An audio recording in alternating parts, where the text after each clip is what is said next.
Gak perlu lagi kita alami itu, Yesus sudah beli di kayu salib. Kita tidak akan lagi terpisahkan. Apa yang bisa memisahkan kita dari kasih Allah? Tapi hati-hati dengan kesombongan. Karena orang yang sombong akan berpisah dari Tuhan. Tuhan izinkan perkara-perkara yang tidak mengenakan dalam hidup kita itu untuk memastikan beli karcisnya di depan bahwa kita tidak akan selama-lamanya dipisahkan dengan Tuhan.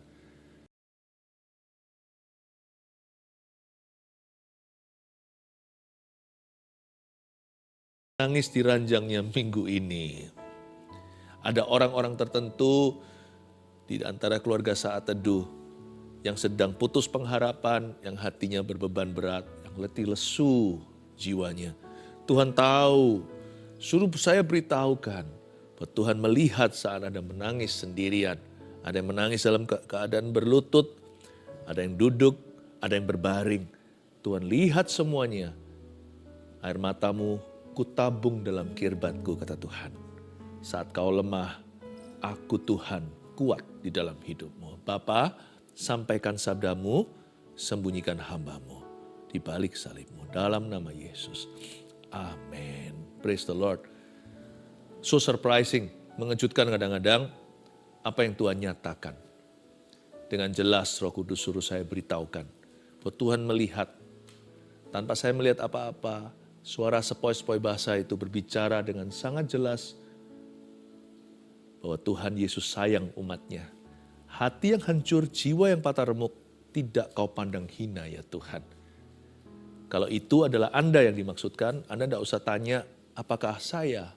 Nggak perlu lihat ke tetangganya, mungkin dia yang dimaksudkan. No, it's you. You cried this week.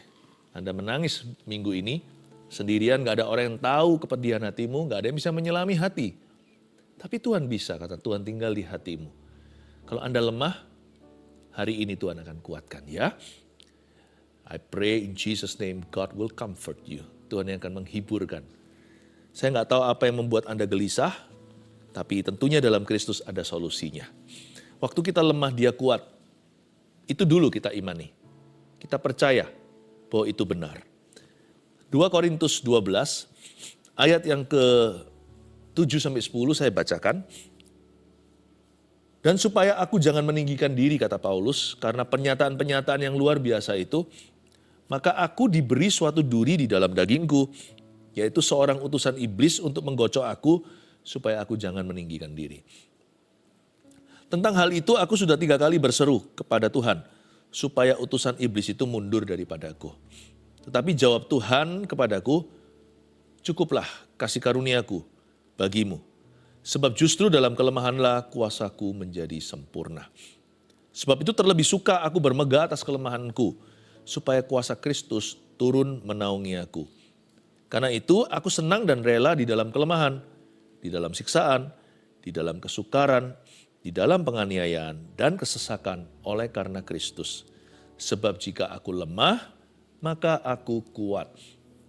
Sebelum saya lanjutkan dan mulai membahas ayat per ayat, saya ingin memberikan an early promise ya, suatu janji yang awal-awal diberikan untuk tahun 2023. Tahun 2023 tahun depan not gonna be an easy year, tidak akan menjadi tahun yang mudah. Tapi jangan takut, Tuhan tetap kuat. Mau tahun apa aja, tahun kapanpun, dahulu, sekarang, selama-lamanya, Yesus kuat.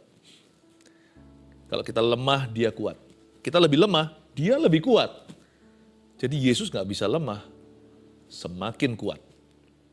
Tuhan itu maha kuasa, sempurna kuasanya. Jadi jangan takut menempuh apa-apa, asal Yesus beserta. Waktu kita lemah, Dia kuat. Saya sebenarnya terus terang saya suka tanda kutip, siapa sih yang suka dalam masalah, nggak ada. Tapi saya tanda kutip suka dalam masalah. Saya suka dalam kelemahan, bukan cari masalah. Karena waktu saya lemah, Tuhan akan manjakan saya.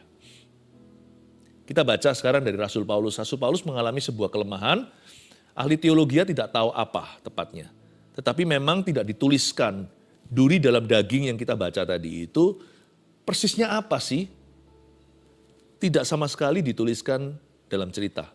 Paulus hanya cerita bahwa di dalam dirinya, dalam dagingnya, ada utusan setan, ada duri yang diizinkan. Memang sengaja tidak ditulis spesifik itu apa. Supaya hari ini kita bisa melihat diri kita dalam cerita ini. Artinya apa saja durimu, Yesusnya sama. Yesus kuat waktu kita lemah. Ayat 7. Dan supaya aku, kata Paulus, jangan meninggikan diri karena penyataan-penyataan yang luar biasa itu. Maka aku diberi suatu duri di dalam dagingku, yaitu seorang utusan iblis untuk menggocok aku, supaya aku jangan meninggikan diri. Ayat-ayat di atasnya diceritakan penglihatan Paulus. Paulus ini orang hebat. Bahkan rohnya sempat diangkat untuk melihat Firdaus, sorga, tingkat ketiga. Semua pernyataan-pernyataan yang manusia lainnya belum pernah alami. Dan Paulus melihat sesuatu yang tidak bisa digambarkan, tidak bisa dijelaskan. Dan karena pernyataan-pernyataan hebat itu, belum lagi pemakaian Allah atas orang ini luar biasa, pertobatannya pun sensasional. Banyakan orang bertobatnya itu diam-diam dengan tenang, beriman, terima Yesus. Dia lihat sinar.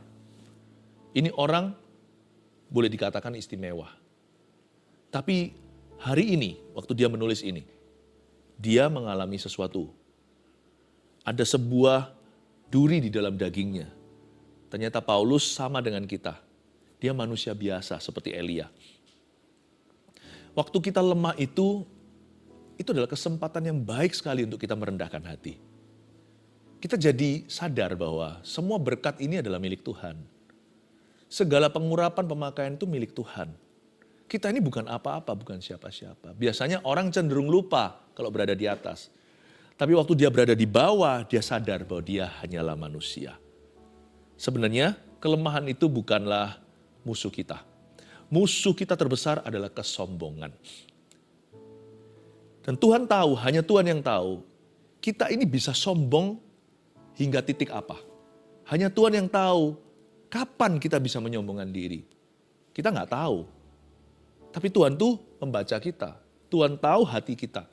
Tuhan tahu panjangnya usus kita. Tuhan yang membuat kita, Dia sangat mengenal kita. Bahkan lebih daripada seorang ibu mengenal anak kandungnya. So, Tuhan tahu tendensi atau kecenderungan kita untuk sombong itu setiap orang ada. Setiap kita ini keturunan Adam dan Hawa, masing-masing ada benih kesombongan di dalamnya. Dan Tuhan tahu apa yang akan bisa mengotak-atik itu dan membuat kita jatuh. Karena itu, kalau kita diizinkan mengalami kelemahan, nggak apa-apa. Asal kita tidak lari dari hadirat Tuhan, kalau itu diizinkan, Tuhan pasti punya maksud yang mulia. Saya nggak ajari kita untuk cari masalah. Tapi ketika dalam masalah, jangan kita marah. Kita harus tahu bahwa masalah itu akan mengerjakan sesuatu yang mulia di dalam diri kita. Tuhan yang paling tahu. Hanya Tuhan loh yang tahu. Kalau orang di sekeliling kita hanya tahu kita sombong ketika kita mulai menyombongkan diri. Mereka mulai kerasa. Misalkan pasangan hidup kita, suami atau istri kita, kamu kok sekarang beda ya? Kamu kok angku ya? Itu bisa kerasa. Tuhan lebih hebat. Bahkan orang itu sebelum menyombongkan diri, Tuhan sudah tahu dia akan menyombongkan diri. Makanya kalau diizinkan kita dalam masalah, itu seperti detox ilahi. Itu seperti prevention atau seperti pencegahan vitamin dari Tuhan. Jangan tunggu sakit baru minum vitamin, terlambat. Kadang-kadang Tuhan izinkan duri dalam daging datang dulu dalam kehidupan, supaya jangan sampai kita menyombongkan diri dan jatuh. Ini hikmat Allah yang tidak terselami. Mana ngerti, siapa tahu. Ternyata yang aku alami ini yang ku keluhkan setiap hari, kok begini sih keluh kesah melulu. Ternyata ini bagus untuk aku. Kalau saya di titik ini tidak diizinkan seperti ini, mungkin nanti 10 tahun lagi jatuhku akan parah. Dan waktu itu sudah berdarah-darah, sudah beyond repair, sudah nggak bisa diperbaiki lagi. Sudah mustahil untuk restorasi. Tuhan izinkan di kilometer sekarang ini kita mengalami sesuatu yang dianggap sebagai kelemahan dan persoalan.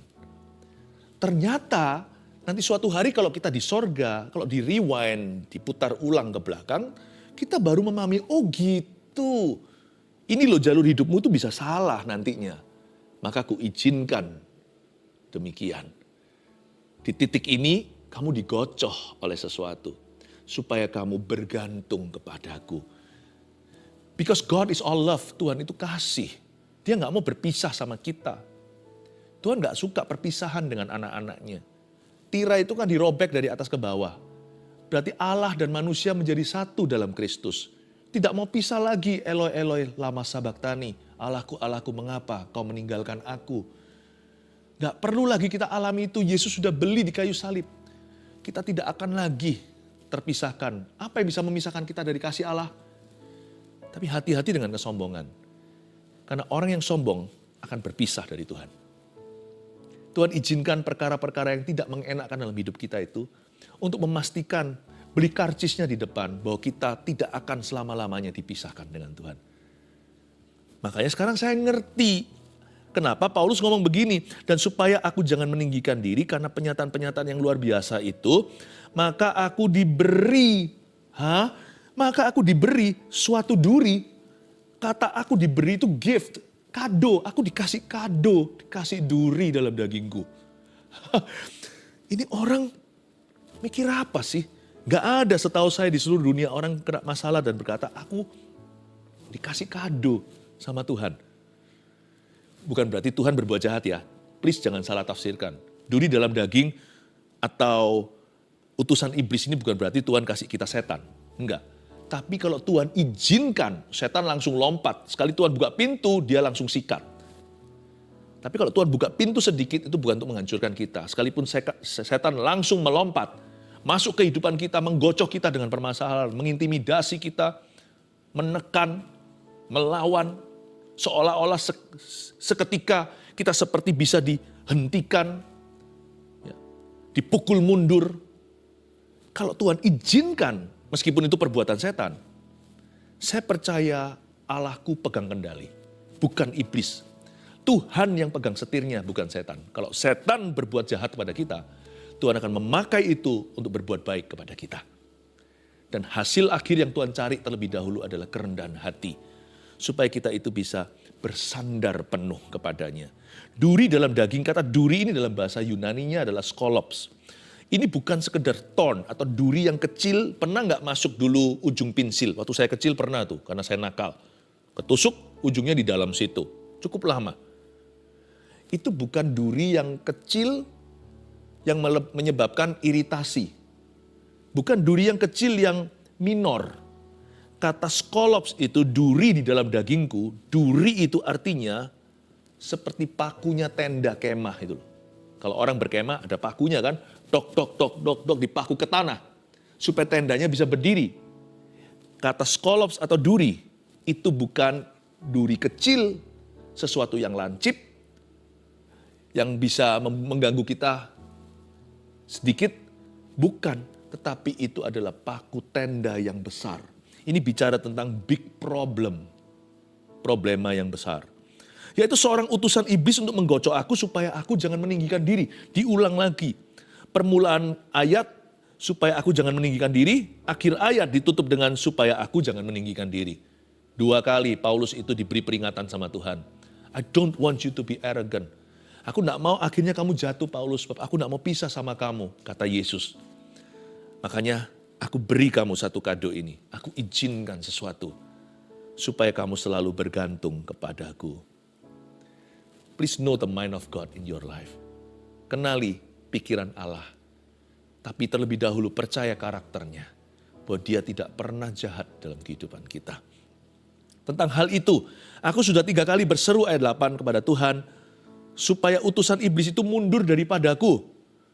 Paulus gak tanggung-tanggung. Dia normal seperti kita. Waktu diterpa masalah, reaksi pertama adalah bebaskan aku dari masalah ini. Paulus langsung mau keluar. Sangat lumrah.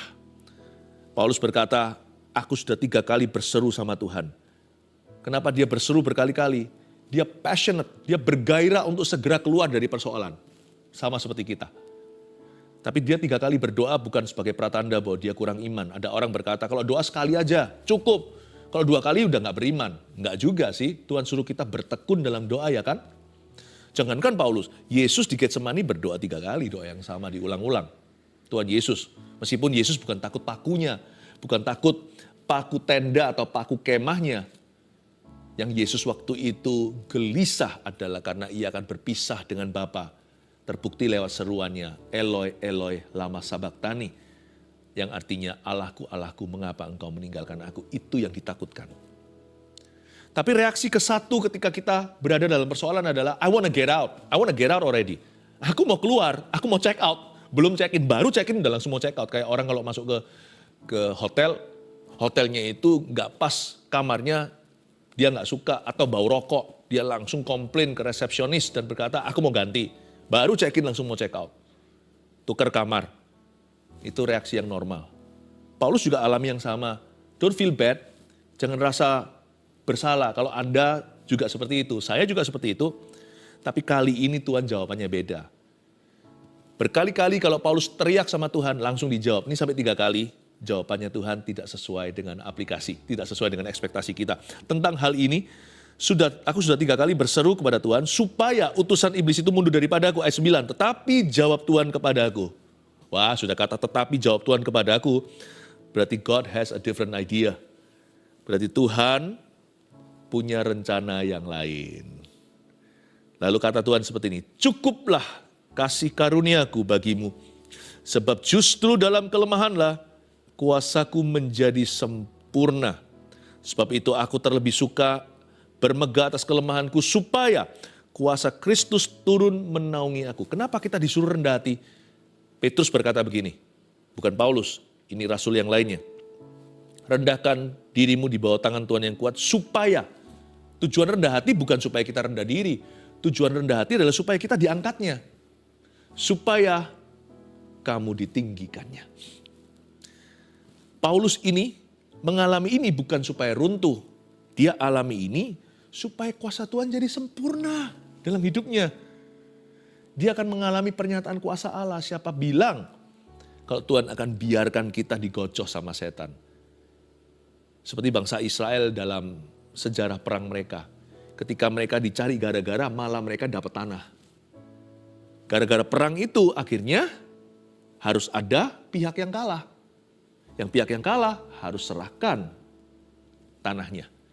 Dari situlah bangsa Israel memperoleh tanah perjanjian. Tuhan izinkan kita digocoh setan bukan supaya setan menang. Supaya kita ambil teritorinya dalam hidup kita. Dia nggak berhak berbicara lagi di area-area itu. Supaya kuasaku jadi sempurna. Dan jangan lupa loh, kalau kita sedang lemah, kita diangkatnya. Bukan berarti kita suka cari masalah. Lain kali kalau kita ngalami kelemahan lagi, ini bukan kelemahan moral loh ya, ini bukan jatuh dalam dosa, bukan. Kalau orang-orang yang menafsirkan, ahli teologi yang berkata, Paulus ini duri dalam daging yang dimaksudkan di sini itu adalah nafsu, hawa nafsu duniawinya. Oh salah, saya tidak setuju. Meskipun kita tidak tahu persisnya apa, mungkin saja ada sebuah penyakit yang dia idap. Karena di kitab Galatia, suratnya di sana, dia katakan bahwa matanya ada masalah. Sampai orang-orang lain jijik, tapi orang-orang Galatia begitu terbeban. Bahkan mereka kalau bisa kasih matanya ke Paulus, mereka akan kasih. Mereka akan berikan. Mungkinkah itu ada hubungannya? Karena sama-sama rasul yang menulis surat Korintus, dia menulis surat Galatia. Mungkinkah kondisi yang sama? Masa duri berkali-kali?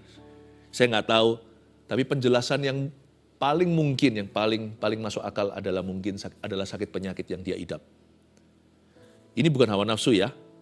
Jadi kalau kita mengalami kelemahan, entah itu problema dalam pekerjaan atau dalam rumah tangga yang bukan salah Anda, ini kelemahan adalah bicara soal keadaan di luar kendalimu yang menerpamu dan membuatmu menjadi berada di titik yang lemah. Tidak bisa berbuat apa-apa sepertinya. Seolah-olah Anda bukan hanya dirugikan, tapi Anda dibuat tak sanggup melakukan sesuatu. Kalau kita dalam titik lemah lagi dan lagi dalam hidup ini, lain kali diangkat. Jangan pernah berkata kita ini berputar-putar di padang gurun. Tuhan kok on and off sama saya. Nanti waktu saya lemah diangkat lagi kuat, lemah kuat. Setiap kali kita diangkat dari sebuah kelemahan, kalau Tuhan izinkan, kita tidak diangkat pada kekuatan yang sama. Karena Alkitab berkata, kuasa Kristus turun menaungi aku, kuasanya menjadi sempurna. Berarti setiap kali kita diangkat, kita di-upgrade sama Tuhan. Udah levelnya beda. Setiap kali kita diangkat itu 1 oktav lebih tinggi. Kalau saya coba merekam ulang ya semua titik-titik lemah dalam kehidupan saya. Ketika Tuhan izinkan saya masuk dalam lembah-lembah kehidupan, saya menoleh ke belakang. 10 tahun punya lembah mengangkat saya segini dalam kekuatan Tuhan. 5 tahun yang lalu mengangkat saya segitu. Yang tahun lalu mengangkat saya segini. Setiap kali lonjakannya lebih sempurna. Membuat saya semakin matang. Tidak kembali lagi ke ground zero, ke break even point, tidak kembali ke nol lagi. Tapi membawa saya ke oktav yang lebih tinggi. Saya ajak kita mengenal pikiran Tuhan. Tidak ada rencana Tuhan dalam kehidupan anak-anak Tuhan itu berputar-putar di padang gurun, itu tidak ada. Dia selalu membawamu dari kemuliaan pada kemuliaan. Dan Tuhan berkata di sini, tapi jawab Tuhan kepadaku, cukuplah kasih karuniaku. Kata cukuplah di sini itu sangat rendah hati Tuhan ngomong begitu. Tuhan bilang cukuplah kasih karuniaku, bukan menolak doa Paulus. Tuhan bilang cukup. Apa yang kamu miliki itu cukup kok menghadapi ini. Wow, Paulus teriak-teriak ternyata Tuhan sudah kasih dia kuasa untuk menghadapinya. Bayangkan seorang konglomerat. Konglomerat punya anak. Anaknya nggak tahu papanya kaya. Anak kecil kan taunya mau beli sepeda, mau beli apa. Dia mau beli ini. Papanya kasih dia kredit card. Anaknya berkata, ini untuk bayar. Bapaknya bilang, uangnya cukup kok untuk beli sepedamu. Ya nggak cuman cukup lah kalau dia konglomerat. Lebih dari cukup. Berlebih-lebihan malahan. Bisa-bisanya dibeli bukan sepedanya. Yang dibeli mungkin seluruh pabrik sepedanya. Tapi dia memastikan anaknya itu merasa aman.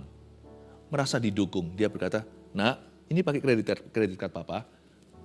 Gesek aja cukup kok untuk beli sepedamu itu. Sepeda minimu itu cukup. Tuhan ngomong sama Paulus, cukup kok kasih karuniaku, padahal Tuhan itu maha kuasa. Betapa rendah hatinya Tuhan Yesus ya. Tuhan itu gak sok-sokan.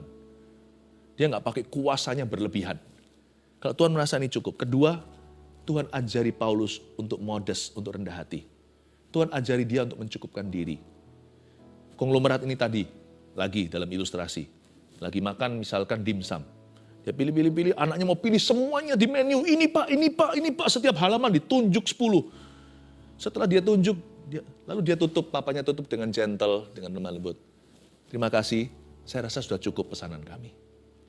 Loh, aku masih mau pesan lebih. Cukup nak, kita nggak bisa habiskan. Nggak boleh buang makanan, berdosa sama Tuhan. Ditutup, udah, bakpaunya, siomainya, dan sebagainya. Terima kasih mas, cukup. Sudah cukup pesanan kami, kami makan cuma berdua. Tuhan ajari Paulus untuk mawas diri. Tahan kuasa pernyataanmu. Meskipun sapu tanganmu menyembuhkan. Enough for you.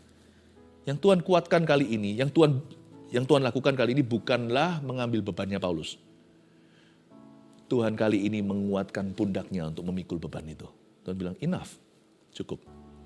Saya bisa rasakan kasih Tuhan. Tuhan itu wibawa ya. Saya kalau baca gini tambah kagum sama Tuhan Yesus. Karena itu aku senang dan rela ayat 10 di dalam kelemahan. Di dalam siksaan, di dalam kesukaran, di dalam penganiayaan dan kesesakan oleh karena Kristus. Ini loh, anaknya konglomerat sorga. Ini loh, rasul, anaknya Tuhan Yesus. Dia berkata seperti ini, aku senang dan rela di dalam kelemahan. Dia bisa tutup menu dan berkata, enough for me. Luar biasa, dia akhirnya belajar. Kita juga harus belajar dari Rasul Paulus. Aku senang dan rela di dalam kelemahan. Kenapa dia berkata, aku senang dan rela di dalam kelemahan? Keluarga Saat Teduh yang saya kasih, banyak di antara kita bermimpi, tapi mimpi kita hanyalah ilusi atau fantasi. Berapa banyak, ayo ngaku di antara kita punya angan-angan. Kalau bisa nanti hidupku itu sudah enak ke depan. Udah pasti enak. Hidup itu lebih ringan, lebih nyaman. Terus terang ya, saya beritahu, meskipun saya aminkan. Tapi selama kita hidup di dunia ini nggak bisa. Kita itu hidup enak, ringan, tenang, nyaman, nggak bisa. Makanya mendingan lebih masuk akal kalau berkata begini, karena itu aku senang dan rela dalam kelemahan. Karena kalau kita di dalam kekuatan, dalam berkat, nggak perlu belajar untuk senang. Udah otomatis senang. Tapi di sini dengan iman dia berkata, karena itu aku senang dan rela. Rela, ada kata rela. Di dalam kelemahan. Don't long for the day when life will be easy. Hidup akan mudah. Nggak ada itu. Ketika kita berkata, mulai hari ini hidupku akan mudah. Ada aja. Mungkin gak susah lagi di area tertentu. Muncul hal-hal baru. Namanya hidup di dunia ini kita akan selalu digesek dan digesek terus. Sampai kapanpun kita akan selalu dibentuk. Peperangan rohani juga ada. Dan di dalam hidup ini belum selesai misi kita. Boleh pensiun kalau itu hanyalah bicara soal pekerjaan teknisnya. Hati tidak boleh pensiun dini. Hati kita tetap harus berjaga dan waspada. Karena itu aku senang dan rela di dalam kelemahan. Gak apa-apa, aku jalan sama Tuhan. Aku tidak imani masalah, tapi aku tidak takut dengan masalah. Asal Yesus beserta, aku senang dan rela di dalam kelemahan. Ini mengajarkan kita, hidup itu selalu antisipasi ke depan, bukan hanya persoalan, terutama hidup itu ekspektasi untuk berjalan dengan Tuhan. Pokoknya aku akan latih hidupku dari sekarang sampai aku mati untuk bergantung kepada Tuhan Yesus dan bergantung penuh. Saya sendiri, hidup saya juga masih ada banyak hal di depan yang saya belum ketahui. Saya belum mengerti nanti kalau usia 70 itu rasanya seperti apa. Beberapa Anda sudah merasakannya. Mungkin kita siap untuk mati. Mati adalah keuntungan. Tapi nggak semua orang siap untuk masa tua. Gimana nanti kalau sudah nggak bisa selancar biasanya ini itu. Ada banyak hal itu yang kita masih belum tahu. Peduli amat. Pokoknya di kilometer sekarang ini saya punya prinsip dan prinsip saya pegang teguh. Asal Yesus ada di masa depanku, aku suka dan rela. Mau dibawa kemana aja sama Tuhan, asal bukan salahku. Asal itu tuntunannya, aku mau. Tugas saya hanyalah ini, saya harus kembangkan otot rohani saya. Nggak boleh lengah. Every day tiap hari, saya latih satu art atau satu seni. Seni bergantung pada Tuhan. Kalau saya bisa bergantung hari ini, saya bergantung nanti sama Tuhan umur 70 nggak susah. Saya bergantung kalau umur berapa, sampai umur berapa nanti kita hidup nggak tahu. Atau sampai mati, aku akan bergantung sampai akhir hayatku. Yang penting hari ini kita bergantung penuh. 3 hal, waktu kita lemah, dia kuat. Review hari ini sebagai berikut. 1, waktu kita lemah, kasihnya jauh lebih terasa. Jadi it's okay to cry ya, nggak apa-apa untuk menangis. It's okay to fall into his arms atau untuk jatuh ke dalam tangannya. Saya pernah mengalami lawatan Tuhan, dari waktu ke waktu saya mengalaminya. Dalam suatu saat saya pernah mengalami lawatan Tuhan waktu saya lagi berbeban berat. Tapi sebagai orang yang selalu mendoakan orang lain kan jarang terlintas dalam pikiran manusia, pikiran orang-orang sekeliling saya untuk mendoakan saya. Jadi waktu saya sendiri sekali butuh didoakan, tapi saya nggak akan minta kanan kiri ya kan. Tuhan itu melawat saya, Tuhan itu baik. Saya ingat suatu hari, ini bukan manifestasi. Kita nggak cari-cari yang begituan. Kita nggak cari yang namanya physical manifestation. Tapi saya ngalami itu. Waktu saya sedang berdoa, saya dilawat Roh Kudus sampai saya rebah tidak bisa berdiri. Itu saya nangis kayak baby. Saya nangis. Saya bukan orang yang mudahnya meneteskan air mata. Apalagi kalau bukan karena hadirat Allah. Saya susah sekali basah nih matanya. Tapi pada waktu saya dilawat Tuhan, saya jadi orang yang sama sekali tidak ada kedok lagi, tidak ada perisai, tidak ada pertahanan sama Tuhan. Itu saya telanjang. Tuhan tahu isi dalam saya. Saya nangis sejadi-jadinya. Saya sampai gak kuat untuk berdiri, alias saya sedang rebah di dalam kuasanya. Saya gak cari yang begituan, wong itu saya di kamar sendirian, saya dilawat sama Tuhan. Waktu saya berkata, Tuhan, aku lemah Tuhan. Aku lemah Tuhan. Aku berusaha, ya sudah sampai titik ini aku gak mampu lagi. Aku lemah Tuhan. Waktu itu anehnya, gak dikasih kuasa apa, tapi yang terasa itu kasihnya. Saya merasa dia sayang gitu sama saya. Saya gak bisa jelaskan. Sayang banget. Sangat cinta, saya nggak bisa jelaskan, nggak bisa gambarkan. Saya merasa seperti dimanja, kayak seluruh dunia ini GR ya. Seluruh dunia ini nggak ada manusia lain selain aku. Itu kayak Tuhan itu belai-belai saya, sayangi saya, I love you. Bukan saya karena saya worthy, bukan karena saya holy, bukan karena saya layak, bukan karena saya suci, tapi karena saya lemah. Waktu nangis itu kerasa Tuhan dekat sama saya. Tapi waktu saya kuat, ya saya nggak ngerasakan, saya melayani dalam kuat kuasanya. Orang lain yang merasakannya. Waktu saya lemah, saya merasakan dilayani oleh dia. Saya merasakan kasihnya. Luar biasa loh. Waktu Anda lemah, nikmati prosesnya. Enjoy being ministered. by Jesus. Nikmati dilayani. Nikmati indahnya dilayani. Manisnya dilayani Tuhan. 2, waktu kita lemah, kuasanya lebih nyata bekerja. Iya. Biasanya kalau kita lagi di titik lemah, ada sesuatu yang di luar kita. Something outside and beyond us. Sesuatu yang di luar kita yang terjadi atau kejadian. Dan kita tahu bahwa kita bisa curiga yang baik nih. Kayaknya itu terjadi untuk aku itu. Sesuatu terjadi di luar kita ya. Itu bukan karena usaha kita, gak ada urusannya sampai kita. Tapi sesuatu terjadi sama kita seolah-olah seperti matahari pun dihentikan untuk kita. Supaya kita bisa menang perang. Israel itu pernah mengalami satu berkat yang seolah egois. Seluruh bumi itu berhenti, matahari berhenti di tempatnya. Selama 24 jam supaya mereka menang lawan Amalek. Itu kan kerasa sampai ujung dunia. Itu kita tahu dari ilmu pengetahuan. Itu bukan mataharinya yang berhenti. Itu buminya yang geraknya pelan. Untung-untung kok nggak terjadi banjir tsunami. Kalau perputaran bumi bermasalah itu bisa semua orang terbang ke angkasa lalu hilang. Gara-gara orang Israel, Tuhan buat satu mujizat di luar mereka. Hanya demi mereka. Jangan kaget loh. Kesaksian hidup seperti itu hanya terjadi di titik lemah. Waktu segala sesuatu diubah-ubah sama Tuhan, diobrak-abrik sama Tuhan demi satu orang. Bayangkan, enjoy prosesnya waktu lemah. Selama kita tidak berdosa. Jangan menantang Tuhan. Kalau kita datang kepadanya dengan hati hancur, jiwa yang patah remuk, Tuhan tidak pandang hina. 3, waktu kita lemah, ini good news-nya, kita hanya bisa jadi lebih kuat sih. Apalagi kalau sudah di titik terendah, there's only one way that is up. Hanya ada satu jalan, yaitu naik ke atas. Jadi kalau lemah itu di-enjoy juga. Kenapa? Karena hanya ada satu